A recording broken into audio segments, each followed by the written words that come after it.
Malam itu, suasana kota Palembang terasa lebih sepi dari biasanya. Angin yang berhembus di atas jembatan Ampera membawa hawa dingin. Bayu, seorang pemuda yang baru pulang dari rumah temannya, mengendarai motor pelan-pelan sambil sesekali menoleh ke kiri dan kanan. Lampu jalan di jembatan itu banyak yang mati, hanya beberapa yang berkedip lemah, membuat suasana jeti semakin menyeramkan.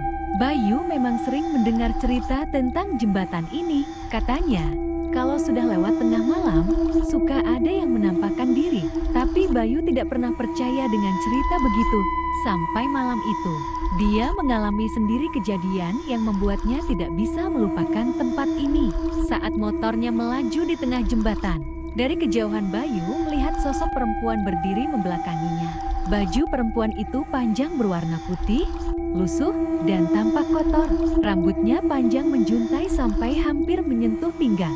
Bayu sempat berhenti. Dia bingung harus apa. Dalam hatinya berkata, siapa yang berdiri di tengah jembatan malam-malam begini? Mungkin dia butuh bantuan, pikir Bayu dengan ragu.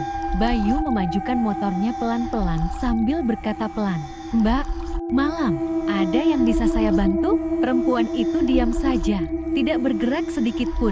Hanya rambutnya yang sesekali berkibar tertiup angin. Bayu mulai merasa tidak enak. Keringat dingin membasahi punggungnya meskipun angin malam begitu dingin. Saat jaraknya tinggal sekitar 3 meter, perempuan itu berbalik perlahan. Gerakannya kaku, seperti boneka kayu yang diputar paksa.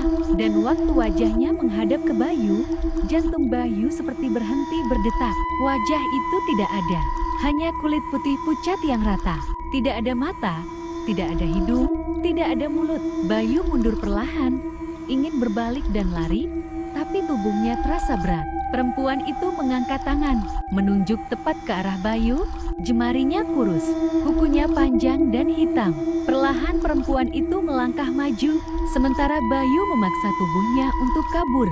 Dengan panik, dia menekan tombol starter motornya, tapi mesinnya mati total.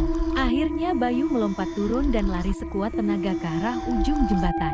Tanpa berani menoleh lagi, Bayu hanya bisa berharap malam itu cepat berakhir dan sosok itu menghilang dari hidupnya.